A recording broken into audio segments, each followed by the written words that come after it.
Les habíamos hablado que íbamos a recibir aquí a José Francisco Abadía, Pachi Abadía, que acaba de publicar un libro, pues ya ven, muy grande, muy gordo, muy trabajado, que se llama Egea de los Caballeros en la Guerra de la Independencia. No sé si te molesta que haga esto, pero el libro se nota realmente que has trabajado mucho, que pesa mucho y que has hecho un esfuerzo enorme. Muy buenas noches, Hola, Pachi. hola, buenas noches, Antón.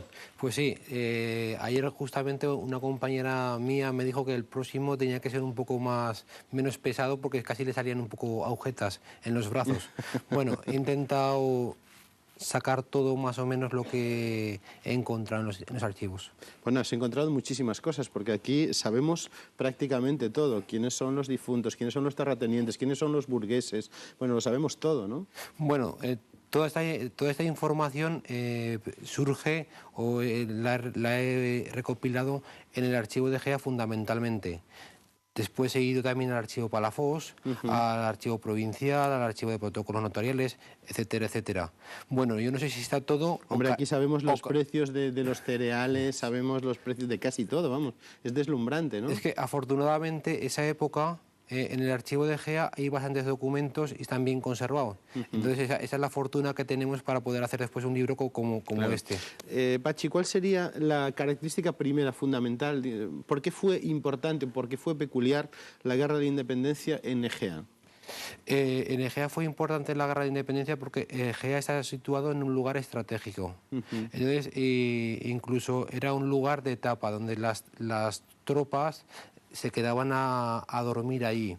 Y como zona de frontera que ha sido siempre Egea, desde la Edad Media, etcétera, y anteriormente, con su recinto amurallado, pues desde allí se puede controlar toda la parte norte y toda la parte oeste, desde Tudela hacia el oeste.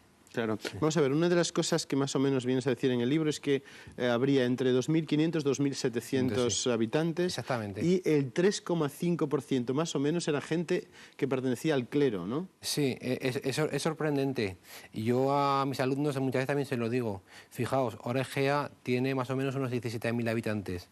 Hay tres párrocos que comparten con otros pueblos y en Egea, con 2.500 habitantes, prácticamente había casi un centenar de entre clero regular y secular. Es sorprendente, de verdad. Sí, sí, que además haces también el inventario minucioso, contando a las monjas, contando a las criadas, todo esto.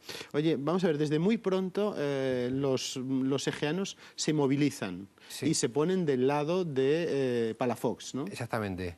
Es decir, ya en junio, a principios de junio, pues ya al requerimiento de Palafox salen más o menos 250 voluntarios desde Egea hasta el día 10 de junio y parten hacia Zaragoza. Lo que ocurre que hay una anécdota, que si quieres te la puedo contar, pues bueno, pues para que veas un poco también el patriotismo, entre comillas, de estos ejércitos. Bueno, que era un poco farsa, ¿no? Que había mucho de farsa y mucho de deserción. Un poco, claro. La deserción que siempre ha habido en los ejércitos en la época moderna, etcétera, pero aquí se ve muy claramente. Las Pedrosas es un pueblo que está escasamente a 30 y pico kilómetros de Egea. Ahí ya se arma un motín y ya que le dicen al teniente corregidor que si no le suben la paga, que recuerdo que me parece que eran 4 reales de vellón, ellos se vuelven para el pueblo. O sea que para poner un poco también en duda ese patriotismo del que tanto hemos... Pero bueno, es una anécdota un poco curiosa. Que habría que tener y luego, en cuenta. porque no lo podemos contar todo, porque tú has utilizado aquí muchas páginas para contarlo, ¿no? Pero luego, después de la capitulación, evidentemente los franceses dominan la situación, el mariscal Suchet aparece por allí, y tú hablas de una Egea josefina, una Egea napoleónica y una Egea constitucional. Sí, bueno, vamos a ver, esa ha sido un poco la división que he hecho más o menos de estos 6 años que van desde 1808 hasta 1814, ¿no?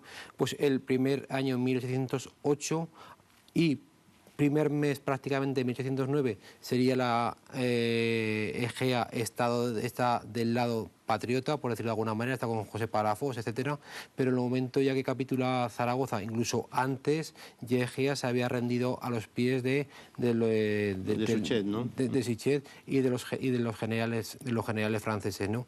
Entonces, Más o menos hasta el 10 de febrero, que es cuando Napoleón en su famoso decreto, pues toda la parte norte, Navarra, Aragón, parte de Cataluña, dice que va a formar parte de su imperio y va a estar gobernado por sus generales. Y se desprende un poco de el resto de España, que está gobernado por el rey José I.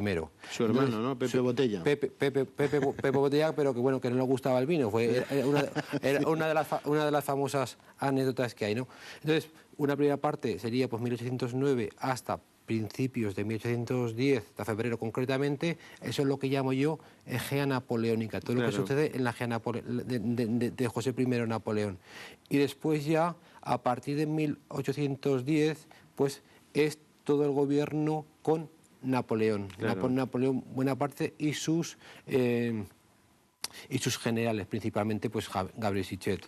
Y a partir de allí la Egea constitucional, porque ya más o menos hasta finales de 1813, agosto, septiembre, están los franceses, pero ya Francisco Espoz y Mina va a recuperar para el bando patriota, mucho antes, unos cuantos meses que Zaragoza, Egea. Por tanto, a eso yo lo llamo más o menos la Egea que está gobernada pues por el sistema constitucional, por la Constitución de Cádiz, etcétera, etcétera.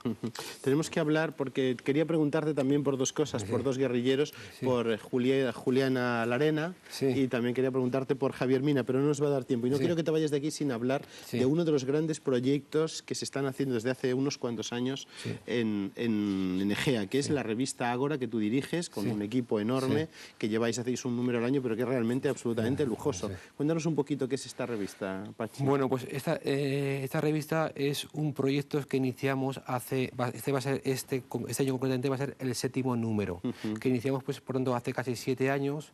Es un proyecto del que me siento bastante orgulloso, porque viene a cubrir un vacío que teníamos en nuestra Egea y en todo lo que son las 5 villas, una revista más o menos cultural, de ensayo, de reflexión, para canalizar todo el espíritu creativo de esa gente, algo que tuviese un poquitín de calidad y todo el mundo que tuviera que decirnos algo pues con respeto, con libertad, pues bueno, lo pudiese decir, un foro abierto a toda esa gente, pero claro, se nos ha desbordado esto un poco porque ya no solamente es la gente de Egea, sino pues bueno, autores consagrados aragoneses. Sí, porque ahí dais cabida a todo el mundo, a una firma invitada que es Miguel Mena, José Luis Corral, etcétera. Pues enhorabuena, Pachi, muchísimas gracias por venir desde Egea, por traernos todo esto, por el libro, y nosotros te vamos a presentar ahora una exposición también de revistas que se puede ver en la Biblioteca de Aragón y que yo espero que algún día,